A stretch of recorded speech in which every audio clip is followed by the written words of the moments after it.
We got a little bit of a controversy here, y'all. Little controversy. So I'm sure you guys know that there's been a tradition for the past, maybe 20 years or so, something like that, that the president gives a pre-Super Bowl interview. And my understanding is they typically do it with, like, the most adversarial press. Interesting. So in other words, you have, did Trump grant one? I actually don't know if Trump granted one to NBC. He may have bitched out of that. Trump's known for acting like he's super macho.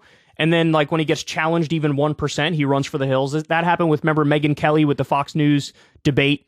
And when Trump heard Megyn Kelly is going to be hosting it, he's like, but I'm not going then. She treated me very unfairly. So he takes this, like, really weak posture, but pretends like it's macho, and a lot of his supporters like it. So, but either way, there's been a tradition for a while. And Fox News was supposed to interview Biden, but it fell through. Now, we get conflicting reports. They claim Biden canceled it. Biden claims they canceled it. So let's dive into it here, and I'll give you guys, what my theory is. Fox News and the White House offer competing versions of Super Bowl interview implosion. The White House said Friday that Fox Corporation canceled a planned interview with President Joe Biden ahead of this weekend's Super Bowl.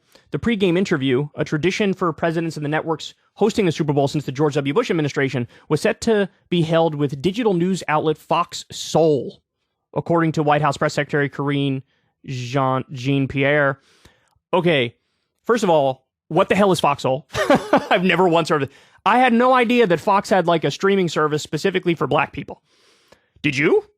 I follow the news for a living, and I'm over here like, huh?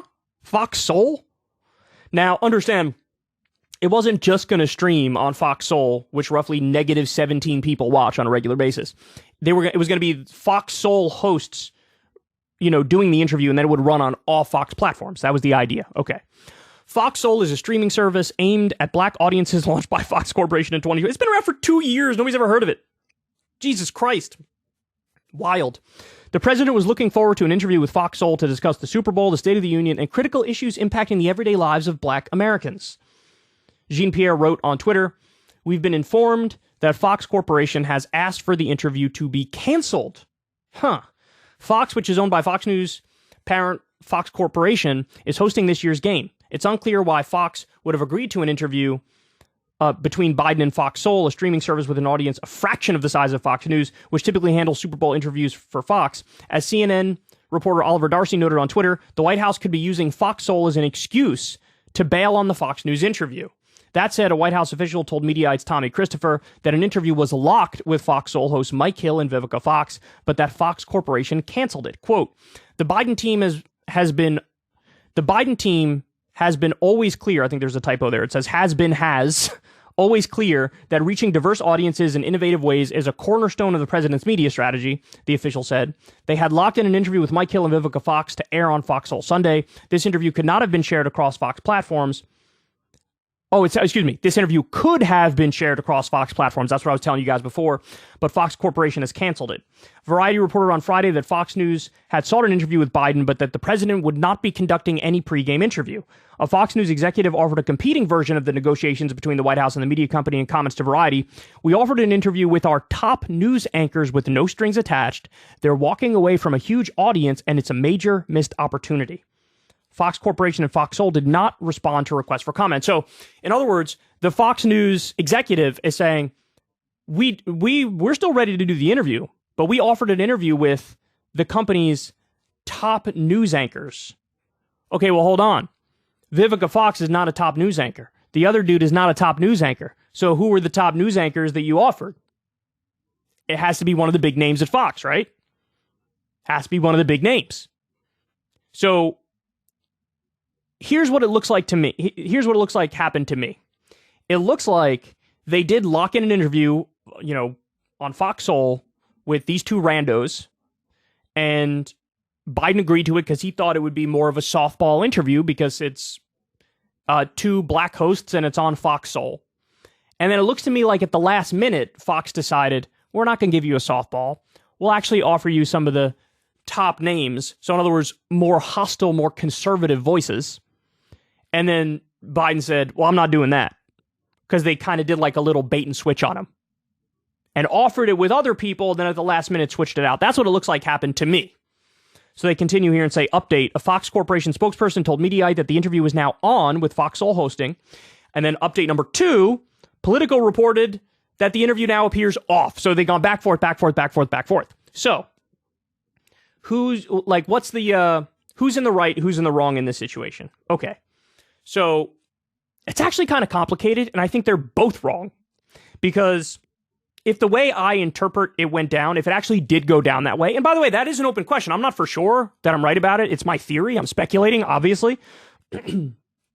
But if it went down this way, it is bad form for Fox at the last minute to do that bait and switch and say, I know we said these 2 hosts, but now we're going to go to other hosts who are going to be harder on you. That is bad form. That is kind of weaselly. Because what they try to do is get the guarantee up front by dangling other hosts in front and then switching it. And they shouldn't do that. I mean, that's just gross. It's just ugly. It's just dishonest in a sense, right? So they're to blame for that. But then on the other hand, if you're Biden, even if they switch the hosts up on you, you're the president of the United States.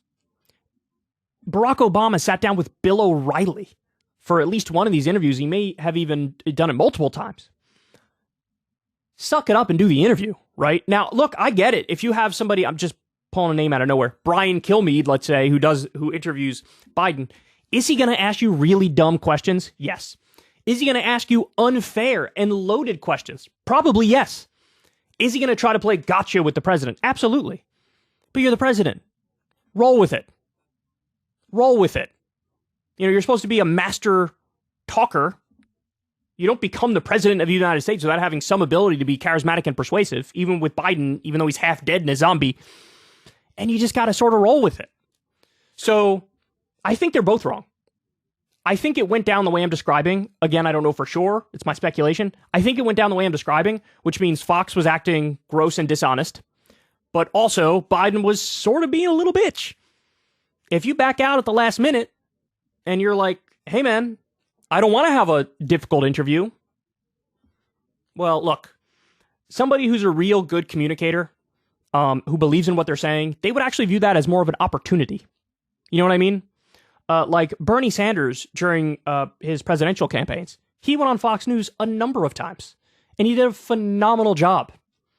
I mean, I remember he did a town hall with Fox voters and responded to all their questions directly, told them exactly what he thought. He went to Liberty University, this like right-wing, super Christian university, and told them what he thought about everything, including issues like abortion, where he knows that they're going to disagree with him. I mean, this is what you do, right? I remember when Bernie did a town hall with, I think this one was on MSNBC though, with like West Virginia coal miners. And you had these people who were giving him a standing ovation, saying, why is it that a Democratic senator and a Democratic socialist from Vermont represents me more than my own senators do? Why indeed? That's a phenomenal question. So if Biden really had faith in his message, if he even had a message, if he even had real beliefs, real policy beliefs that he cared about and he was fighting for, yeah, you view it as an opportunity, whether it's Greg Gutfeld sitting across from you, or it's Brian Kilmeade or Steve Doocy or whoever. And so ultimately, I think they're both wrong if it went down the way I explained it. But at the end of the day, you know what I would have done? You know what the best move would have been? It would have been if Biden accepts the interview, rolls with the punches, answers the questions as best as he can, do a little jujitsu with one of these hostile Fox hosts, and then also tells everybody the way it went down and how dishonest they were. He can come out and tell people. They told me I was going to have an interview with these people, then they switched it out to these people because these people are more aggressive, hostile, and unfair. Then you got everybody on your side, right? Then you got everybody being like, yeah, that was kind of gross, but props on you for stepping into the lion's den anyway. So there you have it, a little bit of drama. Hey y'all, do me a favor and like and subscribe. It helps out big time in the algorithm. Click the bell as well for notifications when videos drop, and watch that video on screen right now. You know you want to.